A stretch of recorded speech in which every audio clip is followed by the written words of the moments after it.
ഇന്നലെ Israel Tehran target ചെയ്യുന്നതായിട്ട് പ്രഖ്യാപിച്ചിട്ടുണ്ടായിരുന്നു. ചെറിയൊരു വീഡിയോ ഫൂട്ടേജും കൂടെ അവർ പുറത്തിറക്കിയിട്ടുണ്ടായിരുന്നു. അതായത് തെഹ്റാനിൽ ആക്രമണം നടത്താൻ പോകുന്ന ഏരിയ എന്ന് പറഞ്ഞിട്ട് ഒരു ഏരിയ കാണിച്ചിട്ടുണ്ടായിരുന്നു. ആ ഏരിയയിലാണ് ഏറ്റവും കൂടുതൽ ആംഡ് ഫോഴ്സസിൻ്റെയൊക്കെ ഓഫീസേഴ്സും ഹെഡ് ക്വാർട്ടേഴ്സും ഇതുമായിട്ട് ബന്ധപ്പെട്ട ഒരുപാട് സ്ഥാപനങ്ങളൊക്കെ പ്രവർത്തിക്കുന്നത് തെഹ്റാനിൽ. ഇതിൽ ഇവിടെയൊക്കെ ഞങ്ങൾ ആക്രമിക്കാൻ പോകുന്നു എന്ന് പറഞ്ഞിട്ട് ഒരു മാപ്പ് പബ്ലിഷ് ചെയ്തിട്ട്, അതുപോലെ തന്നെ ഇറാനിയൻ ജനങ്ങൾക്കും ഈ ആർമി ഓഫീസുകളുടെ, അതായത് ഈ ആംഡ് ഫോഴ്സിൻ്റെ മിലിറ്ററിയുമായിട്ട് ബന്ധപ്പെട്ട ഓഫീസുകളും സ്ഥാപനങ്ങളൊക്കെ പ്രവർത്തിക്കുന്നതിൻ്റെ അടുത്ത് താമസിക്കുന്ന ആൾക്കാരെല്ലാം തന്നെ ഒഴിഞ്ഞു പോകണമെന്ന് പറഞ്ഞിട്ട്. പക്ഷേ ഇറാനിലെ ജനങ്ങൾ എന്ന് പറഞ്ഞാൽ തെഹ്റാനിലെ മൊത്തം ജനങ്ങൾ ഒഴിഞ്ഞു പോകുന്നൊരവസ്ഥയാണ്. കാരണം എവിടെയൊക്കെ ആക്രമണങ്ങൾ വരും എന്നുള്ളതിനെക്കുറിച്ച് യാതൊരു സൂചനയുമില്ല. കാരണം ഇറാൻ്റെ ഗവൺമെൻറ് എവിടെയൊക്കെ ഒളിത്താവളങ്ങൾ വെച്ചിരിക്കുന്നുള്ളത് അവിടുത്തെ പൊതുജനങ്ങൾക്ക് പോലും അറിവില്ല. ആ സാഹചര്യത്തിലാണ് അവിടുത്തെ മൊത്ത ജനങ്ങളും ഉൾപ്പെടെ തെഹ്റാൻ്റെ റോഡ് മാർഗം ഉൾപ്പെടെ ഭയങ്കര തിക്കും തിരക്കുമായിരുന്നു. അതാണ് സംഭവിച്ചുകൊണ്ട്.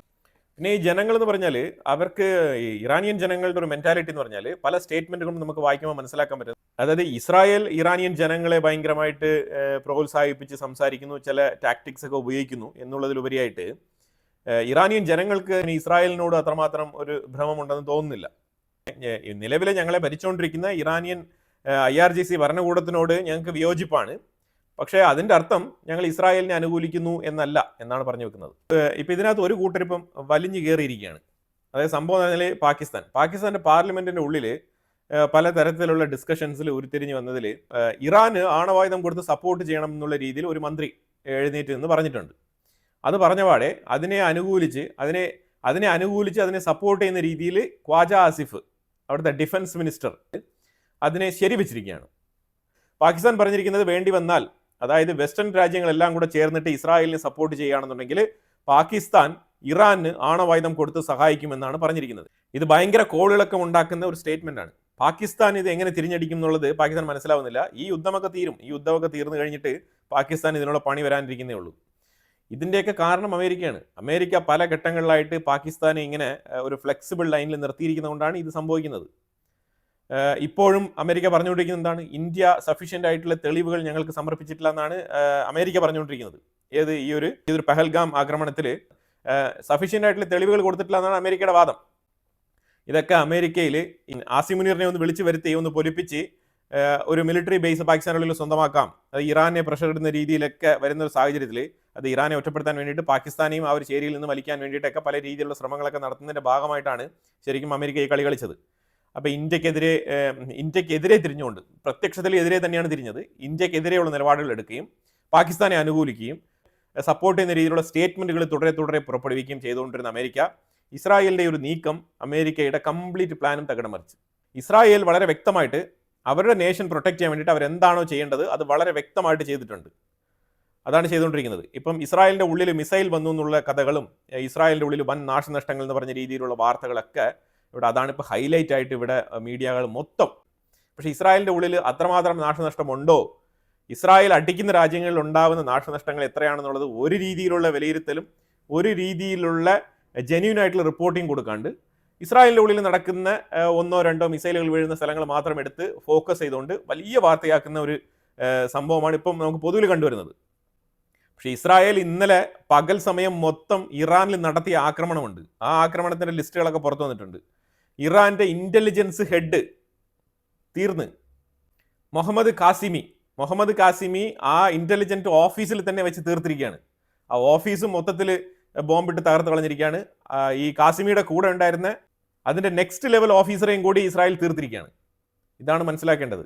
ഈ രീതിയിൽ വളരെ ഷാർപ്പായിട്ടാണ് കാര്യങ്ങൾ നീക്കുന്നത്. ഇതേപോലെ ഷാർപ്പായിട്ട് ഇറാനോ അല്ലെങ്കിൽ മറ്റുള്ള ഏതെങ്കിലും ഒരു അറബ് രാജ്യത്തിന് ഇത്രയും പ്രിസൈസ് ആയിട്ടുള്ള ഒരു അറ്റാക്ക് നടത്താൻ പറ്റില്ല. പിന്നെ ഇസ്രായേലിൻ്റെ ഉള്ളിൽ ഹൈഫ പോർട്ടാണ് ഏറ്റവും കൂടുതൽ ടാർഗറ്റ് ചെയ്യപ്പെടുന്നത്. കാരണം ഈ ഹൈഫ തുറമുഖം എന്ന് പറഞ്ഞത് ഇസ്രായേലിൻ്റെ അത്രയും എഫക്റ്റീവായിട്ടുള്ള എക്കണോമിയെ തന്നെ ബാധിക്കുന്ന രീതിയിൽ ഇമ്പാക്റ്റ് ഉണ്ടാക്കാൻ സാധിക്കുന്ന പോർട്ടാണ് ഹൈഫ പോർട്ട്. ഇപ്പോൾ ഈ ഹൈഫ പോർട്ട് എടുത്തു കഴിഞ്ഞാൽ ഹൈഫ പോർട്ട് അവിടെ പ്രവർത്തിക്കുന്നുണ്ട്. ഹൈഫ പോർട്ടിൽ അതിൻ്റെ ഏറ്റവും കൂടുതൽ ഷെയർ കയ്യിൽ വെച്ചിരിക്കുന്നത് അദാനിയാണ്. പക്ഷേ അതേസമയം ചൈനയ്ക്കും അവിടെ ഷെയർ ഉണ്ട്. അപ്പം ഈ ഒരു ഹൈഫ പോർട്ടിനെ പലരും, ഹമാസ് ഉൾപ്പെടെ ഹിസ്ബുള്ള ഉൾപ്പെടെ പലരും ഈ ഹൈഫ പോർട്ടിനെ ടാർഗറ്റ് ചെയ്താണ്. അവർക്ക് ആർക്കും തന്നെ ഒരു രീതിയിലും ഹൈഫ പോർട്ടിനെ ഒന്നും ചെയ്യാൻ കഴിഞ്ഞിട്ടില്ല. പക്ഷേ അതേസമയം ഇങ്ങനെ ബാലിസ്റ്റിക് മിസൈലുകൾ, ഹൈപ്പർസോണിക് മിസൈലുകളൊക്കെ വരുമ്പോഴത്തേക്കും 1-2 മിസൈലുകൾ ഇൻ്റർസെപ്റ്റ് ചെയ്യപ്പെടാത്ത രീതിയിൽ അത് പോയി പതിക്കുന്നൊരവസ്ഥയാണ്. കാരണം അതിൻ്റെ മാക്സ് സ്പീഡും, ഓരോ മിസൈലുകൾക്കും ഒരു മാക്സ് സ്പീഡ് ഉണ്ട്. അപ്പോൾ ഇറാൻ ഇതൊരു മാക്സ് സ്പീഡ് 5 റേഞ്ചിലുള്ള മിസൈലുകളൊക്കെ വിടുന്നുണ്ട് അവർ. അപ്പോൾ ആ രീതിയിൽ 1-2 ഹൈപ്പർസോണിക് മിസൈലുകളൊക്കെ വിടുമ്പോഴത്തേക്കും ആ മിസൈലുകൾ സ്കിപ്പായി പോയി 1-2 സ്ഥലങ്ങളിലേക്ക് ഇമ്പാക്റ്റ് ഉണ്ടാക്കുന്ന ഒരു സാഹചര്യമാണ് ഇപ്പം രൂപപ്പെട്ടിരിക്കുന്നത്. ഇത് ഏതൊരു യുദ്ധത്തിലും സംഭവിക്കുന്ന വിഷയം തന്നെയാണ്. ഇസ്രായേലിൽ ഇന്നലെ 5 പേര് കൊല്ലപ്പെട്ടിട്ടുണ്ട്, 90 പേര് ഹോസ്പിറ്റലൈസ്ഡ്. ഇപ്പൊ ടോട്ടലി 2-3 ദിവസം കൊണ്ട് നടത്തിയ ആക്രമണത്തിൽ 300 പേരിലധികം ഹോസ്പിറ്റലൈസ്ഡ് ആണ് ഇസ്രായേലിന്റെ ഉള്ളിൽ. അതേപോലെ 13-ലധികം മരണം സംഭവിച്ചിട്ടുണ്ട് ടോട്ടലി. ഞാൻ ഇന്നലെ 10 പറഞ്ഞിരുന്നു, ഇപ്പൊ അത് 3 ഇൻക്രീസ് ആയിരിക്കുകയാണ്. വീണ്ടും കുറച്ചുകൂടെ മരണനിരക്ക് ഉയരാനുള്ള സാധ്യതയുണ്ട്, ഇല്ല എന്ന് പറയുന്നില്ല. അപ്പൊ നിങ്ങൾ ഇത് വെച്ച് ഹമാസിന്റെ ഒക്ടോബർ 7 ആക്രമണം വെച്ച് കണക്കൂട്ടി നോക്കുക. 1200 നിരപരാധികളെയാണ് ഹമാസ് വേലിയും പൊളിച്ചുകൊണ്ട് വന്ന് കൊന്നുകളഞ്ഞത്. അപ്പൊ അത് വെച്ച് നോക്കുമ്പോഴത്തേക്കും ഇവരെയും ഈ മരണപ്പെടുന്ന ആൾക്കാരെയും IDFന്റെ ലിസ്റ്റിൽ അവരെ എഴുതി ചേർക്കും ഇസ്രായേലിന്റെ ഒരു ജേണിയാണിത്. ഇസ്രായേലിന്റെ ഒരു ജേണി എന്ന് പറയാനുള്ള കാരണം, ഇത്രയും അറബ് രാഷ്ട്രങ്ങളുണ്ട്, ഇവരെല്ലാവരും കൂടെ ഒന്നിച്ച് ഇസ്രായേലിനെതിരെ പോകാത്തത് എന്താണ്? കാരണം അവർക്ക് ആ രീതിയിലുള്ള എക്സ്പീരിയൻസ് ഇസ്രായേൽ ഇതിന് മുൻ കാലഘട്ടങ്ങളിൽ സമ്മാനിച്ചിട്ടുണ്ട്. അതൊന്നും അവരുടെ ഓർമ്മയിൽ നിന്ന് ഒട്ടും മായത്തില്ല. അതങ്ങനെ ഓർമ്മയിൽ നിന്ന് മായ്ച്ചു കളയാൻ പറ്റത്തില്ല. ഇവർ ഇത്രയും അറബ് രാഷ്ട്രങ്ങൾ ഒരുമിച്ച് കൂടിയാൽ തന്നെയും ഇസ്രായേലിനെ ഒന്നും ചെയ്യാൻ കഴിയില്ല. അതാണ് ആദ്യം മനസ്സിലാക്കേണ്ടത്. ഇതിന്റെ മുൻകാല ചരിത്രം അങ്ങനെ തന്നെയാണ്, ഇപ്പോഴും അങ്ങനെ തന്നെയാണ്. 2 വേവായിട്ടാണ് ഇറാൻ ഇസ്രായേലിൽ ആക്രമണം നടത്തിയത്. 3 സ്ഥലങ്ങളായിട്ട് തിരിച്ചിട്ടുണ്ട്. 3 സ്ഥലങ്ങൾ എന്ന് പറഞ്ഞാൽ ഏറ്റവും ടോപ്പിൽ ഹൈഫ ഏരിയ അവരുടെ ടാർഗറ്റ് ഏരിയയാണ്. അത് കഴിഞ്ഞാൽ സെൻട്രൽ ഇസ്രായേൽ എന്ന് പറയുന്ന ഈ ടെൽ-അവീവ് എന്ന് പറഞ്ഞ ആ സ്ഥലം, അതും ഇറാന്റെ ടാർഗറ്റിലുണ്ട്. അത് കഴിഞ്ഞാൽ പിന്നെ അവരുടെ ടാർഗറ്റ് ലിസ്റ്റിലുള്ളത് അഷ്കലോൺ ആണ്. അപ്പൊ ഈ 3 ഏരിയ ഫോക്കസ് ചെയ്താണ് ഇറാൻ ടാർഗറ്റ് സെറ്റ് ചെയ്തിരിക്കുന്നത്. ഇറാന് വളരെ എളുപ്പമാണ്. അത്ര എഫിഷ്യൻ്റ് ആയിട്ടുള്ള ഒരു ഫോഴ്സ് ഇറാന്റെ കയ്യിലുണ്ടെങ്കിൽ ഇറാൻ വളരെ എളുപ്പമാണ്. വെറും 3 ടാർഗറ്റേ ഉള്ളൂ. പക്ഷേ ഇസ്രായേലിന്റെ ടാർഗറ്റുകളെ സംബന്ധിച്ചിടത്തോളം നിങ്ങൾ നോക്കൂ, എത്രത്തോളം റിസ്ക് ആണ്. കാരണം ഒരുപാട് സ്ഥലമുണ്ട്, ഇങ്ങനെ പരന്ന് വിരിഞ്ഞ് വ്യാപിച്ച് കിടക്കുകയാണ് ഇറാൻ. അപ്പോൾ അത്രമാത്രം ടാസ്കുകൾ അച്ചീവ് ചെയ്യുക എന്നുള്ളത് ഇസ്രായേലിന്റെ ഒരു കഴിവ് തന്നെയാണ്. മറ്റുള്ള എല്ലാ ഫാക്റ്റുകളും വിടും, മതം, ജാതി, യഹൂദൻ, പിന്നെ ഇത് മുസ്ലിം, ഇസ്ലാം, ഇതെല്ലാം വിടും. ഇതെല്ലാം മാറ്റിയിട്ട് മിലിറ്ററി ഓപ്പറേഷൻ എടുക്കും. മിലിറ്ററി ഓപ്പറേഷൻ പരമായിട്ട് ഇറാന് എത്ര എളുപ്പമാണ് ഇസ്രായേൽ അറ്റാക്ക് ചെയ്യാൻ, ഇസ്രായേലിന് എത്ര ഡിഫിക്കൽട്ടാണ് ഇറാനെ അറ്റാക്ക് ചെയ്യാൻ, ഇതാണ് ഫാക്ട്. പക്ഷേ ഇത്രയും ഡിഫിക്കൽട്ട് ഓപ്പറേഷൻ വളരെ ഈസി ആയിട്ട് ചെയ്യുന്നതാണ് ഇസ്രായേൽ. പക്ഷേ ഇത്ര ഈസി ആയിട്ടുള്ള ഓപ്പറേഷൻ വളരെ ഡിഫിക്കൽട്ടായിട്ട് ചെയ്തുകൊണ്ടിരിക്കുന്നതാണ് ഇറാൻ. ഇതാണ് ഫാക്ട്. ഇന്നലെ 6 മണി തൊട്ടേ മിസൈലുകൾ വന്നുകൊണ്ടിരിക്കുകയാണ്, 1, 2, 3 ആയിട്ടൊക്കെ. മിസൈലുകൾ കൂടുതൽ വരാൻ തുടങ്ങിയത് ഇന്ത്യൻ ടൈം 2 AM നേരം വെളുക്കുമ്പോൾ രാവിലെ ആ ഒരു ടൈമിൽ കൂടുതൽ മിസൈലുകൾ വരാൻ തുടങ്ങി. ഫസ്റ്റ് വേവ് ഇന്നലെ രാത്രിയിലത്തെ ഫസ്റ്റ് വേവ് വന്നത്. ആ ഫസ്റ്റ് വേവിലാണ് ഹൈഫ ആക്രമിക്കപ്പെടുന്നത്. രണ്ടാമത്തെ വേവ് ഏതാണ്ട് നേരം വെളുക്കുന്ന സമയത്ത് ഇന്ത്യൻ ടൈം 5 to 6 ആ ഒരു ടൈമിന്റെ ഇടയ്ക്കാണ് രണ്ടാമത്തെ വേവ് ഓഫ് അറ്റാക്ക് ഇറാന്റെ ഭാഗത്ത് നിന്ന് ഇസ്രായേലിന്റെ മേളിലേക്ക് വരുന്നത്. ആ ഒരു ടൈമിലാണ് ടെൽ-അവീവിൽ 2 ബിൽഡിങ്ങുകൾ ഇമ്പാക്റ്റ് ഉണ്ടാക്കുന്നത്. ഇതാണ് ഇന്നലെ ഇറാൻ ഇസ്രായേലിന്റെ മേലിൽ നടത്തിയ ആക്രമണം. ഇന്നലെ മീൻസ് ഇന്ന് രാവിലെ നേരം വെളുക്കുന്ന സമയം, ലിറ്ററലി ഇന്നെന്ന് തന്നെ പറയാം. ഇറാൻ ഇത് തുടരെ ചെയ്യേണ്ട നിർബന്ധിത അവസ്ഥയ്ക്ക് തള്ളപ്പെടുകയാണ്. കാരണം അമ്മാതിരിയുള്ള ആക്രമണമാണ് ഇറാന്റെ ഉള്ളിൽ ഇസ്രായേൽ നടത്തുന്നത്. ഈ തെഹ്റാൻ എന്ന് പറഞ്ഞ നഗരം അടുത്ത ഗാസയായിട്ട് മാറാൻ പോവാണ്. അങ്ങനെ മാറ്റിക്കളയും ഇറാൻ ഒരു പൊടിക്ക് അടങ്ങിയില്ല എന്നുണ്ടെങ്കിൽ. ആ രീതിയിലാണ് കാര്യങ്ങളുടെ പോക്ക്. ഒന്ന് ആലോചിച്ച് നോക്ക്, ഇസ്രായേലിന്റെ ഉള്ളിൽ എത്ര കീ പ്ലെയർ ആയിട്ടുള്ള നിർണായകമായിട്ടുള്ള മിലിറ്ററി ഉദ്യോഗസ്ഥർ, ഇന്റലിജൻസ് ഓഫീസറെ ഇറാന് വധിക്കാൻ കഴിഞ്ഞിട്ടുണ്ട്. ഒന്ന് ആലോചിച്ചാൽ മതി. മരുന്നിന് പോലും ഒരെണ്ണത്തിനെ കിട്ടൂല, അതാണ് മനസ്സിലാക്കേണ്ടത്. പക്ഷെ ഇറാന്റെ ഉള്ളിൽ ഞാൻ പറഞ്ഞല്ലോ, ഇന്നലെ പോലും ഒരു ഇന്റലിജൻസ് ചീഫ് ഹെഡ് പൊസിഷനിലുള്ള ആൾക്കാരെയാണ് ഇസ്രായേൽ ഇങ്ങനെ പൊക്കിയെടുത്ത് തൂക്കിക്കളയുന്നത്. ഇതൊക്കെ പറഞ്ഞു കഴിഞ്ഞാൽ ആൾക്കാർക്ക് മനസ്സിലാവത്തില്ല. നമ്മളെന്തായാലും നടക്കുന്നത് പറയണമല്ലോ. ഇപ്പം നമ്മൾ ഒരുമിച്ച് അങ്ങ് തെഹ്റാനിലേക്ക് പോവാം. തെഹ്റാനിലേക്ക് പോകുമ്പോഴത്തേക്കും ഈ തെഹ്റാന്റെ മാപ്പിൽ ആദ്യമേ നമ്മൾ നോക്കുന്ന പറഞ്ഞാൽ, ഞാൻ എല്ലാ ആരോ മാർക്കിട്ട് കാണിക്കാൻ ശ്രമിക്കാം, നിങ്ങൾ ത്രൂ ഔട്ട് മാപ്പിലൂടെ സഞ്ചരിക്കൂ. IRGC ഡയറക്ടറേറ്റ് ഓഫ് ഇന്റലിജൻസ് ആ ഓഫീസ് അടിച്ച് തകർത്ത് തൂഫാനാക്കി കളഞ്ഞിരിക്കുകയാണ്. പൊടി പോലും കാണാനില്ല. അതിൻ്റെ കത്തുന്ന ഇമേജസുകളൊക്കെ കിടപ്പുണ്ട്, അതിൻ്റെ പുകമയമാകുന്ന തീഗോളങ്ങളാകുന്ന ഇമേജുകളെല്ലാം കിടപ്പുണ്ട്. അത് ഞാനിവിടെ കാണിക്കാൻ പറ്റത്തില്ല. രണ്ടാമത് നിങ്ങൾ നോക്കൂ, ഈ സൈഡിൽ ഞാൻ ഒരു ആരോ മാർക്ക് വയ്ക്കാം. മിനിസ്ട്രി ഓഫ് ഇന്റലിജൻസിന്റെ ഓഫീസ് അടിച്ച് തകർത്തിരിക്കുകയാണ്. ഈ ഇന്റലിജൻസിന്റെ ഓഫീസുകൾ 2 അടിച്ചപ്പോഴാണ് ഈ മുഹമ്മദ് കാസിമി എന്ന് പറഞ്ഞ ആളും കൂടെ ഉണ്ടായിരുന്ന വ്യക്തിയും കൊല്ലപ്പെട്ടത്. മൂന്നാമത് ഇസ്രായേൽ അറ്റാക്ക് ചെയ്തിരിക്കുന്നത് Iranian armed force general staff headquarters, ഇതാണ് അടിച്ചിരിക്കുന്നത്. ഇപ്പം ഇതിനകത്തൊക്കെ എത്ര പേര് കൊല്ലപ്പെട്ടു നമുക്കറിയത്തില്ല. ഇന്നലെ ഇറാൻ 200 പേരോളം കൊല്ലപ്പെട്ടു എന്ന് പറഞ്ഞു. നാലാമത് നിങ്ങൾ നോക്കിയോ, IRGCയുടെ ഹെഡ്ക്വാർട്ടേഴ്സ് ഇനി പൊടി പോലും ഇല്ല എന്നാണ് കേൾക്കുന്നത്. അതിന് താഴെ നിങ്ങൾ നോക്കൂ, താഴെ ഇവിടുത്തെ ആരോ മാർക്കിൽ ഡ്രോൺ വർക്ക്ഷോപ്പ്, അതായത് ഡ്രോൺ മാനുഫാക്ചറിങ് ചെയ്യുന്ന ഒരു ഫാക്ടറി. ആ ഫാക്ടറി തന്നെ അടിച്ച് കളഞ്ഞിരിക്കുകയാണ്. ഇസ്രായേൽ അറ്റാക്ക് ചെയ്യുന്ന ഈ സ്ഥാപനങ്ങളുടെ ആ ഒരു നെയിം തന്നെ നിങ്ങൾ നോക്കിക്കോ, പേരുകൾ.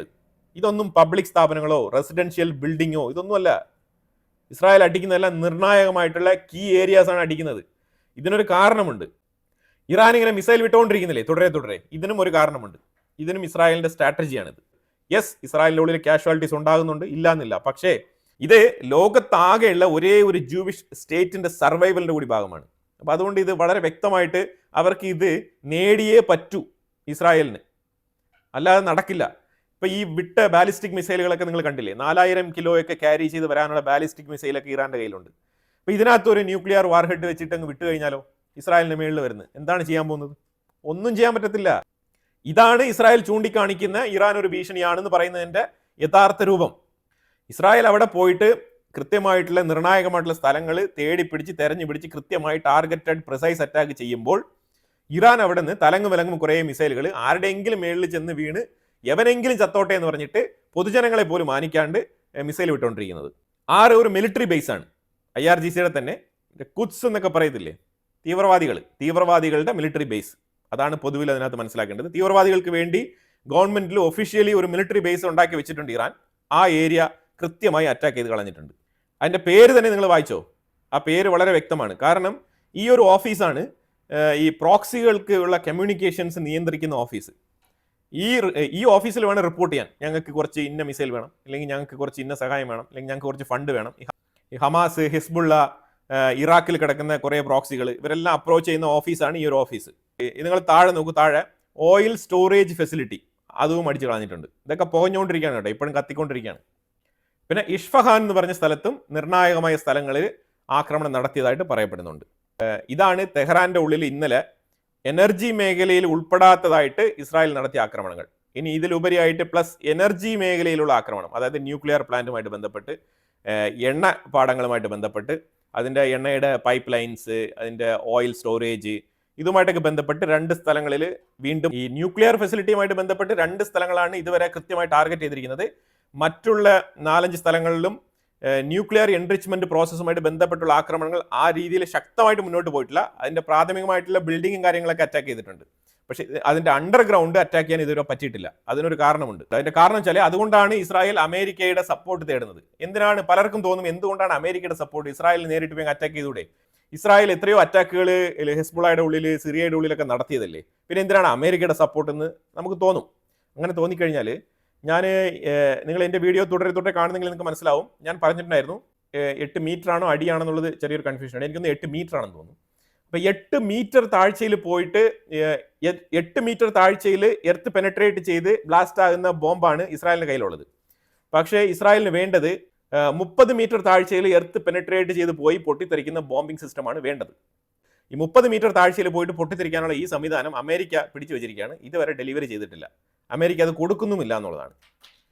അപ്പോൾ അതിനു വേണ്ടിയിട്ടാണ് അമേരിക്കയുടെ സഹായം വേണം എന്ന് പറഞ്ഞിട്ട് ഇസ്രായേൽ പറഞ്ഞുകൊണ്ടിരിക്കുന്നത്. അപ്പോൾ അതുകൊണ്ടാണ് മറ്റുള്ള 3 അണ്ടർഗ്രൗണ്ട്, ഈ തബ്രീസ് എന്ന് പറഞ്ഞ സ്ഥലം, അതുപോലെ ഈ ബുഷേഴ്സ് എന്ന് പറഞ്ഞ താഴത്തെ ഞാൻ ആരോ മാർക്കിൽ കാണിക്കുന്ന ഈ സ്ഥലം തന്നെ, അതുപോലെ തന്നെ ഈ മാപ്പിൽ ഞാൻ കാണിക്കുന്ന ബാക്കിയുള്ള സ്ഥലങ്ങളിൽ കിടക്കുന്ന ഈ ന്യൂക്ലിയർ സൈനുള്ള ഈ സ്ഥലങ്ങളെല്ലാം തന്നെ അറ്റാക്ക് ചെയ്യണം എന്നുണ്ടെങ്കിൽ, പ്രത്യേകിച്ചും ഈ ഒരു അണ്ടർഗ്രൗണ്ട് അറ്റാക്ക് ചെയ്യണം എന്നുണ്ടെങ്കിൽ US-ന്റെ ഹെൽപ്പ് വേണം. ആ ഒരു 30 മീറ്റർ താഴ്ചയിൽ പോയിട്ട് പൊട്ടിത്തെറിക്കുന്ന ബോംബിംഗ് സിസ്റ്റം വേണം. അത് ഇസ്രായേലിന്റെ കയ്യിൽ ഇപ്പം ഇല്ല. അതാണ് പ്രധാനപ്പെട്ട പ്രശ്നം. ഇസ്രായേൽ നേരിടുന്ന പ്രതിസന്ധി. IAEA ഇതിനെക്കുറിച്ച് പറഞ്ഞിട്ടുണ്ട്. അതായത് ഇസ്രായേലിന്റെ ആക്രമണങ്ങളെല്ലാം ഈ ഒരു ന്യൂക്ലിയർ പ്രോജക്റ്റുകളിലൊക്കെ അത്ര ഡീപ്പായിട്ട് അറ്റാക്ക് ചെയ്തിട്ടില്ല എന്ന് IAEA പറയാനുള്ള കാരണം ഇതുകൊണ്ടാണ്. അതുകൊണ്ടാണ് അവിടെയൊക്കെ ഈ റേഡിയേഷന്റെ സാന്നിധ്യം അനുഭവപ്പെടാത്തതും. അപ്പോൾ ഇതുകൊണ്ട് ഇസ്രായേലിന് കൺഫേം ചെയ്യേണ്ടതുണ്ട്. അപ്പോൾ മൾട്ടിപ്പിൾ ടൈംസ് അറ്റാക്ക് നടത്തേണ്ടി വരുന്നതും അതുകൊണ്ടാണ് നമുക്ക് വീണ്ടും ഇസ്രായേൽ ആ സ്ഥലങ്ങളിൽ തന്നെ അറ്റാക്ക് ചെയ്യുന്നതായിട്ടുള്ള വാർത്തകൾ വരുന്നത്. അപ്പോൾ അതുകൊണ്ട് ഇതിനു മുമ്പ് കേട്ട വാർത്തയും ഇന്ന് കേൾക്കുന്ന വാർത്തയൊക്കെ ഒരുപോലെയൊക്കെ തോന്നും. പക്ഷേ രണ്ടും 2 അറ്റാക്കാണ്. അതാണ് മനസ്സിലാക്കേണ്ടത്. പാർദോ എന്ന് പറഞ്ഞ സ്ഥലത്തും, പിന്നെ ഞാൻ ഈ മാപ്പിൽ കാണിക്കുന്ന കോം എന്ന് പറഞ്ഞ സ്ഥലത്ത് ഇസ്രായേൽ ഇന്നലെ കടുത്ത ആക്രമണം നടത്തിയിട്ടുണ്ട്. ഏകദേശം ആ 2 ന്യൂക്ലിയർ എൻറിച്ച്മെന്റ്, ഏകദേശം ആ 2 സ്ഥലത്തുമുള്ള എൻറിച്ച്മെന്റ് ഫാക്ടറികൾ നശിപ്പിക്കപ്പെട്ടിട്ടുണ്ടാവാം എന്നാണ് വാർത്ത. കാരണം ഇന്നലെ ഈ നറ്റാൻസ് എന്ന് പറയുന്ന സ്ഥലത്ത് 2.something റേഞ്ചിൽ എർത്ത് ക്വൈക്ക് അനുഭവപ്പെട്ടതായിട്ടുള്ള വാർത്തകൾ ഇറാൻ തന്നെ റിപ്പോർട്ട് ചെയ്തിട്ടുണ്ട്. അത് ശരിക്കും പറഞ്ഞാൽ ഇസ്രായേൽ അവിടെ എന്തെങ്കിലും ചെയ്തിട്ടുണ്ടാവാം. ഇതുമായിട്ട് ബന്ധപ്പെട്ട വാർത്തകൾ തീർച്ചയായിട്ടും പുറത്തുവിടത്തില്ല ഇറാൻ. പിന്നെ ഏതെങ്കിലും ഒരു സാഹചര്യത്തിൽ കുറേ നാൾക്ക് ശേഷം ഇസ്രായേൽ ഒരു പക്ഷേ ഇത് പുറത്തുവിടാനുള്ള സാധ്യതയുണ്ട്, ഫർദർ ഇൻവെസ്റ്റിഗേഷൻ ഒക്കെ നടത്തിയിട്ട്. അതുപോലെ ഇറാഖിൽ എർബിലുള്ള US ബേസിൽ 2 ഡ്രോൺ അറ്റാക്ക് നടന്നിട്ടുണ്ട്. 15ഓളം ഡ്രോണുകളാണ് അവിടെ വന്നത്. ബാക്കിയെല്ലാം അവർ ഇന്റർസെപ്റ്റ് ചെയ്തു. പക്ഷേ എന്നാൽ 2 ഡ്രോണ് അവിടെ അറ്റാക്ക് നടത്തിയിട്ടുണ്ട് എർബിലുള്ള US ബേസിൽ. ഇതൊക്കെ US ശരിക്കും US പടക്കപ്പലും ഇതൊക്കെ മെഡിറ്ററേനിയൻ നോക്കി നീങ്ങുന്നുണ്ടെന്നൊക്കെ പറയുന്നുണ്ട്. ഇതുവരെ US ഭാഗത്ത് നിന്ന് കൺഫർമേഷൻസ് ഒന്നും കിട്ടിയിട്ടില്ല. പിന്നെ ഒരു വിഷയം കൂടി വരുന്നുണ്ട്. അതായത് ആയത്തുള്ള ഖമനേയി താമസിച്ചിരുന്ന റെസിഡൻഷ്യൽ ഏരിയയിലുള്ള ബങ്കറിൽ ഒരു ആക്രമണം ഇസ്രായേൽ നടത്തിയതായിട്ടുള്ള വാർത്തകൾ വരുന്നുണ്ട്. ഇത് വളരെ പ്രൈമറി സ്റ്റേജിൽ വന്നുകൊണ്ടിരിക്കുന്ന വാർത്തയാണ്. ഇത് നിങ്ങൾ കൺഫേം ചെയ്യേണ്ട ഒരു 50-50 ആയിട്ട് കരുതിയാൽ മതി. കാരണം ഇത് ഉറപ്പിച്ചിട്ട് ഞാൻ അടുത്ത അപ്ഡേറ്റ്സിൽ അത് ഇൻക്ലൂഡ് ചെയ്യാം, അതിൻ്റെ ഡീറ്റെയിൽസ്. ബങ്കറിനുള്ളിൽ ഒളിച്ചാൽ തന്നെയും ഇതിനു മുമ്പ് ഹസൻ നസറുള്ള ഉൾപ്പെടെയുള്ള ആൾക്കാർ ഇതേപോലെ ബങ്കറിൽ ഒളിച്ച ആൾക്കാരാണ്. ഹസൻ നസറുള്ള എന്ന് പറയുന്നതും ആയത്തുള്ള എന്നൊക്കെ പറയുന്നതൊക്കെ ഏകദേശം ഒരുപോലെയുള്ള ആൾക്കാർ തന്നെയാണ്. ഏകദേശം എല്ലാം തന്നെ ഈ ഒരു ജിഹാദ് ചെയ്യുന്ന ആൾക്കാർ തന്നെയാണ്. 2 ഗ്യാസ് ഫീൽഡ് തെഹ്റാനിൽ ഇന്നലെ അറ്റാക്ക് നടത്തിയിട്ടുണ്ട്. 2 ഗ്യാസ് ഫീൽഡ്, എനർജി മേഖലയാണ് പറഞ്ഞുകൊണ്ടിരിക്കുന്നത് കേട്ടോ. 2 ഗ്യാസ് ഫീൽഡ്. ഇതിൽ നമ്പർ 1 എന്ന് പറഞ്ഞ് കാണിക്കുന്ന ആ ലൊക്കേഷനും നമ്പർ 2 എന്ന് പറഞ്ഞ് കാണിക്കുന്ന ലൊക്കേഷനും ഞാൻ 2 ആരോ മാർക്ക് കാണിക്കാം, അല്ലെങ്കിൽ 1, 2 എന്ന് തന്നെ അവിടെ എഴുതിയിട്ടുണ്ട്. നമ്പർ 1, നമ്പർ 2 ഈ 2 ഗ്യാസ് ഫീൽഡും തെഹ്റാനിൽ ഇസ്രായേൽ നടത്തിയ ആക്രമണത്തിൽ നശിപ്പിക്കപ്പെട്ടിട്ടുണ്ട്. അതുപോലെ തന്നെ താഴെ വന്നു കഴിഞ്ഞാൽ അവാസ് എന്ന് പറഞ്ഞൊരു സ്ഥലമല്ലേ, ഈ അവാസ് എന്ന് പറഞ്ഞ ആ സ്ഥലത്ത് ഓയിൽ ഫീൽഡ്, ആ ഓയിൽ ഫീൽഡും ഇസ്രായേൽ ഇന്നലെ അറ്റാക്ക് ചെയ്ത് കളഞ്ഞിട്ടുണ്ട്. നിങ്ങളിപ്പോൾ നോക്കിക്കോ ഞാൻ എത്ര സ്ഥലമാണ് പറഞ്ഞെന്നുള്ളത്. ഇത്രയും സ്ഥലം ഇസ്രായേൽ ഇന്നലെ ഏതാണ്ട് മണിക്കൂറുകൾക്കുള്ളിൽ തച്ച് തകർത്ത് കളഞ്ഞതാണ് തെഹ്റാന്റെ ഉള്ളിൽ. ഇത് വെച്ച് നോക്കുമ്പം ആയിരക്കണക്കിന് മിസൈലുകൾ ഇസ്രായേൽ നോക്കി വിടുമ്പോഴത്തേക്കും 1-2 മിസൈലുകൾ ഇസ്രായേലിന്റെ ഉള്ളിൽ വന്ന് പതിക്കുന്നു എന്ന് പറയുന്നതാണ് ഏറ്റവും വലിയ വാർത്തയായിട്ട് ഇവിടുത്തെ മീഡിയാസ് ഒക്കെ എടുത്തിട്ട് വിളമ്പുന്നത്. ഇസ്രായേലിനെ കുറിച്ച് പറയുമ്പോഴാണ് അവർക്ക് വ്യൂവർഷിപ്പ് കിട്ടുന്നത്. അപ്പോൾ അതുകൊണ്ട് അവരതിനെ കുറിച്ച് പറയും. പക്ഷെ നമ്മൾ തീർച്ചയായിട്ടും എന്താണോ സംഭവിച്ചിരിക്കുന്നത് അത് വളരെ വ്യക്തമായിട്ട് പറയാണ്. ഒരു സൈഡിൽ ഇസ്രായേലിന്റെ ഉള്ളിൽ മിസൈൽ വീഴുമ്പോഴത്തേക്കും മറ്റേ സൈഡിൽ ഇസ്രായേൽ എന്ത് വെറുതെ ഇരിക്കുന്നു എന്നാണ് അവർ ഉദ്ദേശിക്കുന്നത്. എനിക്ക് മനസ്സിലാവുന്നില്ല. മറ്റേ സൈഡ് അവർ അന്വേഷിക്കുന്നില്ല. അവർ അന്വേഷണാത്മക റിസർച്ച് അനാലിസിസ് ചെയ്തുള്ള ഒരു റിപ്പോർട്ട് പുറത്ത് വിടുന്നില്ല മാധ്യമങ്ങൾ. എന്തുകൊണ്ടാണെന്ന് എനിക്കറിയത്തില്ല. സ്റ്റേറ്റ്മെന്റിന് പാകിസ്ഥാന്റെ ഈ ഒരു അണുബോംബ് തരാം എന്ന് പറഞ്ഞ ആ ഒരു സ്റ്റേറ്റ്മെന്റിനെ ശരിവെച്ചുകൊണ്ട് ഇറാന്റെ മൊഹ്സിൻ റസാവി എന്ന് പറഞ്ഞ ഇറാന്റെ നാഷണൽ സെക്യൂരിറ്റി കൗൺസിലിന്റെ തലപ്പത്തിരിക്കുന്ന വ്യക്തിയാണ് ഈ മൊഹ്സിൻ റസാവി. മൊഹ്സിൻ റസാവി ഈ ഒരു സ്റ്റേറ്റ്മെന്റിനെ ശരിവെച്ചിട്ടുണ്ട്. ഇതിലുപരിയായിട്ട് ഇറാൻ പറയുന്നത് ഇസ്രായേൽ ഇങ്ങനെ കൃത്യമായിട്ടുള്ള സ്ഥലങ്ങൾ കണ്ട് ആക്രമിക്കുന്നു, പ്രിസൈസ് ആയിട്ട് അറ്റാക്ക് ചെയ്യുന്നു പറഞ്ഞിട്ട് സ്ത്രീകളിലും കുട്ടികൾക്കും എല്ലാം ആക്രമണം നടത്തുന്നത് എന്നുള്ള സ്റ്റേറ്റ്മെന്റ് ഇറാൻ പുറത്തുവിടുന്നുണ്ട്. പിന്നെ IAEA ചാരന്മാരായിട്ട് ഇവിടെ പ്രവർത്തിക്കുന്നുണ്ട് എന്നുള്ള രീതിയിൽ IAEAക്ക് മേളിൽ വീണ്ടും സബോട്ടേജ് ആരോപണം ഉന്നയിക്കുന്നുണ്ട് ഇറാൻ. ഇറാന്റെ പ്രസിഡന്റ് മസൂദ് പെസസ്കിയാൻ പറഞ്ഞിരിക്കുന്നത് ഈ ഇസ്രായേൽ നടത്തുന്ന ഈ ഒരു ജനസൈഡിനെതിരെ നമ്മൾ ഒരുമിച്ച് നിൽക്കണം എന്നുള്ള രീതിയിൽ ഗാസയും കൂടെ ചേർത്ത് പിടിച്ചുകൊണ്ടുള്ള സ്റ്റേറ്റ്മെന്റുമായിട്ട് മസൂദ് പെസസ്കിയാൻ വന്നിട്ടുണ്ട്. ഇസ്രായേൽ സർജിക്കൽ അറ്റാക്ക് അഥവാ സർജിക്കൽ ആക്യുറസി അറ്റാക്ക് എന്നൊക്കെ പറഞ്ഞുകൊണ്ട് വരുന്നത് ഇറാന്റെ പൊതുജനങ്ങളെ ലക്ഷ്യമിട്ടുകൊണ്ടാണ് എന്നുള്ള ആരോപണം. ഇതിലെല്ലാം ഉപരിയായിട്ട് ഇസ്ലാമിക് റെജീം, അതായത് ഇസ്ലാമിക് രാജ്യങ്ങളെല്ലാം കൂടെ ഒരുമിച്ച് എവിടെയാണ് ഇസ്ലാമിക് റെജീമിന്റെ ആർമി, നിങ്ങളുടെ അതായത് മുസ്ലിം രാജ്യങ്ങൾക്കൊന്നും പട്ടാളക്കാരില്ലേ, മുസ്ലിം രാജ്യങ്ങൾക്കൊന്നും ആർമി ഇല്ലേ, ഇറാനിലേക്ക് അയക്കൂ, ഇസ്രായേലിനെതിരെ പടപൊരുതാം എന്നുള്ള നിലയിലെ റിക്വസ്റ്റുകളുമായിട്ടൊക്കെ ഇറാൻ കരച്ചിൽ തുടങ്ങിയിട്ടുണ്ട്. അതുമായിട്ട് ബന്ധപ്പെട്ട് തുർക്കി ഇസ്രായേലിനെ കണ്ടംപ്റ്റ് ചെയ്തിട്ടുണ്ട്. അതുപോലെ പാകിസ്ഥാൻ, യമൻ. ഇപ്പൊ ഈ നിലവിൽ ഈ 3 രാജ്യങ്ങളാണ് ഏറ്റവും കൂടുതൽ ഇറാനെ ബാക്കപ്പ് ചെയ്യാൻ നിൽക്കുന്നത്. പിന്നെ ഇതിൽ ഏറ്റവും കൂടുതൽ ഇറാനെ സഹായിക്കാൻ നിൽക്കുന്നത് ചൈനയാണ്. ചൈന 6, 7, 8 കാർഗോ ഷിപ്മെന്റ് ലോഡുകളായിട്ട് ഫ്ലൈറ്റ് കാർഗോ അയച്ചു കൊടുത്തുകൊണ്ടിരിക്കുകയാണ് ആയുധങ്ങൾ. ഇതാണ് ഇപ്പോൾ സംഭവിച്ചുകൊണ്ടിരിക്കുന്നത്. ഈ ഡ്രോണുമായിട്ട് ബന്ധപ്പെട്ട ഡ്രോണിൽ വെക്കുന്ന മിസൈൽ, ഈ മിസൈൽ ടൈപ്പ് ഡ്രോൺസ് ഇതെല്ലാം കയറ്റി അയക്കുന്നത് ചൈനയാണ്. ഇതിൽ ഇസ്രായേലിന്റെ ഈ ഒരു വാർ ടാക്ടിക്സ് പൊതുവിൽ മനസ്സിലാക്കാൻ പറ്റുന്നത്, ഒരു സൈഡിൽ ഇറാന്റെ ഉള്ളിൽ ഡൊമസ്റ്റിക് ആയിട്ട് പ്രൊഡക്ഷൻ ചെയ്യാൻ പറ്റുന്ന രീതിയിലുള്ള ഡിഫൻസുമായിട്ട് ബന്ധപ്പെട്ട കംപ്ലീറ്റ് സ്ഥാപനങ്ങളും അടിച്ച് തച്ച് തകർക്കുക. ഇത് നമ്പർ 1 ഇസ്രായേലിന്റെ ടാക്ടിക്സ് ആണ്. രണ്ടാമത്, ഇസ്രായേലിന്റെ ഉള്ളിൽ കുറച്ച് കാഷ്വാലിറ്റി ഉണ്ടായാലും കുഴപ്പമില്ല, കൃത്യമായിട്ടുള്ള ബങ്കറിലേക്ക് പോകാനുള്ള ഇൻസ്ട്രക്ഷൻസും കാര്യങ്ങളൊക്കെ കൊടുത്തുകൊണ്ട് പൊതുജനങ്ങളെ സംരക്ഷിച്ചുകൊണ്ട് ഇസ്രായേലിന്റെ ഉള്ളിൽ കുറച്ച് ബിൽഡിങ്സും കെട്ടിടങ്ങളും പോർട്ടോ ഇതുമാതിരിപ്പെട്ട സാധനങ്ങളൊക്കെ നഷ്ടപ്പെട്ടാലും വേണ്ടില്ല, ഇറാന്റെ മിസൈലുകൾ മൊത്തം പുറത്തെടുക്കാനുള്ള പ്രവൃത്തി ചെയ്യണം എന്നുള്ള രീതിയിൽ പോയി അവരെ പ്രൊവോക്ക് ചെയ്യുക, മിസൈൽ പുറത്തെടുക്കുക, പ്രൊവോക്ക് ചെയ്യുക, മിസൈൽ പുറത്തെടുക്കുക. ഈ പ്രൊവോക്ക് ചെയ്യുന്ന സമയത്ത് കൃത്യമായിട്ട് കിട്ടുന്ന സാഹചര്യം ഉപയോഗിച്ച് അവിടുത്തെ പ്രൊഡക്ഷൻ യൂണിറ്റുകൾ മൊത്തത്തിൽ തകർക്കുക. അതുമായിട്ട് ബന്ധപ്പെട്ട ഹയർ ഒഫീഷ്യൽസിനെയും സാഹചര്യം കിട്ടുമ്പോൾ അവരെയും കൂടെ തീർക്കുക. ഈ IRGC റെജീമിൽ ഇരുന്നുകൊണ്ട് ഇസ്രായേലിനെതിരെ എന്തൊക്കെ പ്ലാൻ പദ്ധതിയൊക്കെ ചെയ്യാം എന്നുള്ള രീതിയിൽ വർക്ക് ചെയ്യുന്ന ആൾക്കാരെയൊക്കെ എലിമിനേറ്റ് ചെയ്യുക. അപ്പൊ ഈ ഒരു അവസരം, അപ്പൊ ഇതാണ് മെയിൻ ആയിട്ട് ഉദ്ദേശിക്കുന്നത്. ഇതിന്റെ മെയിൻ ആയിട്ടുള്ള ഉദ്ദേശം എന്ന് പറഞ്ഞാൽ ഇതിലെ മെയിൻ ആയിട്ടുള്ള ഉദ്ദേശം എന്ന് പറഞ്ഞാൽ ഇറാന്റെ പക്കലുള്ള മിസൈലുകൾ എന്തൊക്കെയുണ്ടോ അതൊക്കെ പുറത്തെടുപ്പിക്കുക. അതാണ് ഇപ്പൊ ചെയ്തുകൊണ്ടിരിക്കുന്നത്. മിസൈലുകൾ, ഈ പൊട്ടന്മാരായിട്ടുള്ള ഇറാനികൾ ആയിരക്കണക്കിന് മിസൈലുകൾ ഇസ്രായേലിലോട്ട് വിട്ടുകൊണ്ടിരിക്കുകയാണ്. അവരുടെ റിസോഴ്സ് മൊത്തം അവർ തീർത്തുകൊണ്ടിരിക്കുകയാണ്. കാരണം ഇറാനുള്ള ആകെയുള്ള റിസോഴ്സ് എന്ന് പറഞ്ഞാൽ ഈ മിസൈലാണ്. അവർക്ക് ഇസ്രായേൽ ചെയ്യുന്ന പോലെ ഒരു എയർ സ്ട്രൈക്ക് ഇസ്രായേലിന്റെ എയർ സ്പേസിൽ ചെന്ന് ചെയ്യാൻ പറ്റില്ല. തൊലച്ചു കളയും ഇസ്രായേൽ, ഉറപ്പാണ്. ഇപ്പം ഇസ്രായേൽ പോയി നിന്ന് ചെയ്യുന്നില്ലേ ഇറാന്റെ മേളിൽ സ്ട്രാറ്റജിക് അറ്റാക്ക്, സർജിക്കൽ അറ്റാക്ക്. ഇതൊന്നും ഇറാന് ചെയ്യാനുള്ള കഴിവില്ല. ഇറാൻ ആകെയുള്ള ഒരു രക്ഷ എന്ന് പറഞ്ഞാൽ ഈ മിസൈലുകൾ വിടുക എന്നുള്ളതാണ്. അത് ആയിരക്കണക്കിന് മിസൈൽ വിട്ടിട്ട് 1-2 ഇസ്രായേലിന്റെ മേളിൽ പതിപ്പിക്കുക എന്നുള്ളതാണ്. ഇതാണ് അവരെ കൊണ്ട് ചെയ്യാൻ പറ്റുന്ന ഏക കാര്യം. അതിനൊരു അറുതി വരുത്തുക എന്നുള്ളതാണ് ഇസ്രായേൽ ഇപ്പോൾ ചെയ്തുകൊണ്ടിരിക്കുന്നത്. ശരിക്കും ഇസ്രായേലിന്റെ ഇപ്പൊ ഈ വാർത്താ ചാനലിലൊക്കെ പറഞ്ഞുകൊണ്ടിരിക്കുന്ന ആൾക്കാർ ഇവർക്കൊന്നും മനസ്സിലാകുന്നില്ല ഇസ്രായേൽ എന്താണ് ഉദ്ദേശിക്കുന്നുള്ളത്. ഇവരൊക്കെ ഇസ്രായേലിന്റെ മേളിൽ വൻ നാശനഷ്ടം, ഭയങ്കര യുദ്ധം, അതാണ് ഇതാണെന്നൊക്കെ പറഞ്ഞുകൊണ്ടിരിക്കുകയാണ്. യുദ്ധം തന്നെയാണ്. പക്ഷേ ഇസ്രായേലിന് അവിടെ ശക്തമായ ഒരു മേൽക്കൈ ഉണ്ട്. ആ മേൽക്കൈയാണ് ഈ ഒരു സ്ട്രാറ്റജി എന്ന് പറയുന്നത്. ഈ ഒരു വാർ സ്ട്രാറ്റജിയിൽ ഇസ്രായേൽ വളരെ ശക്തമായിട്ട് മുന്നോട്ട് പോവാണ്. ഇനിയും മിസൈലുകൾ വിടും ഇറാൻ, വരട്ടെ, പോരട്ടെ പോരട്ടെ എന്നാണ് ഇസ്രായേൽ പറയുന്നത്. എന്താണ്, കുറച്ച് മെറ്റീരിയലിസ്റ്റിക് ആയിട്ടുള്ള കുറച്ച് ബിൽഡിങ്സും കാര്യങ്ങളൊക്കെ പോവും. യെസ്, കുറച്ച് ജീവഹാനി സംഭവിക്കും. ഇസ്രായേലിന്റെ ഉടനീളമുള്ള ചരിത്ര നാൾവഴികൾ നമുക്ക് നോക്കിക്കഴിഞ്ഞാൽ അത്രമാത്രം ജീവഹാനി സംഭവിച്ചിട്ടുണ്ട്. ആ ഒരു സൊസൈറ്റിയാണ് ഈ ജൂവിഷ് കമ്മ്യൂണിറ്റി എന്ന് പറയുന്നത്. അപ്പോൾ അതുകൊണ്ട് അവർക്ക് സർവൈവലിന്റെ ഭാഗമായിട്ടാണ് അവർ മുന്നോട്ട് നീങ്ങുന്നത്. അപ്പോൾ അതുകൊണ്ട് അവർ ഇതൊരു സർവൈവലിന്റെ ഭാഗമായിട്ടും ചെറുത്ത് നിൽപ്പിന്റെ ഒരു യുദ്ധമായിട്ടാണ് അവർ കരുതുന്നത്. അപ്പോൾ അതുകൊണ്ട് ഇറാന്റെ മിസൈലുകൾ വന്നോട്ടെ വന്നോട്ടെ എന്നാണ് ഇസ്രായേൽ പറയുന്നത്. എത്രത്തോളം മിസൈൽ ഇറാൻ വിട്ടുകൊണ്ടിരിക്കുന്നോ അത്രത്തോളം ഇറാന് നെഗോസിയേഷൻ പവർ നശിച്ചുകൊണ്ടിരിക്കുകയാണ്. അതാണ് മനസ്സിലാക്കേണ്ടത്. ഇറാന്റെ എയർ ഡിഫൻസ് ഇമ്മ്യൂണിറ്റി നഷ്ടപ്പെട്ടിരിക്കുകയാണ്. തെഹ്റാൻ എന്ന് പറഞ്ഞ ഒരു സിറ്റിക്ക് ഗാസയുടെ രൂപം വരാതിരിക്കട്ടെ എന്ന് നമുക്ക് വിചാരിക്കാം. അത് മാത്രമേ പറയാൻ പറ്റുള്ളൂ. ഇവിടെ പലരും ഇറാൻ അത് ചെയ്ത് കളയും ഇത് ചെയ്യുന്ന പറയുന്നുണ്ട്. പക്ഷേ ഇറാൻ ഒരു രീതിയിലുള്ള വൈബ്രന്റ് ആയിട്ടുള്ള ഡൈവേഴ്സിഫൈ ചെയ്തുള്ള ഒരു മിലിറ്ററി പവർ ഇറാൻ ഇല്ല. അതാണ് വാസ്തവം. ഓൺലി ഇറാനുള്ള കപ്പാസിറ്റി മിസൈൽ മാത്രമാണ്. ആ മിസൈലാണ് ഇപ്പോൾ സ്റ്റോക്ക് തീർന്നുകൊണ്ടിരിക്കുന്നത്.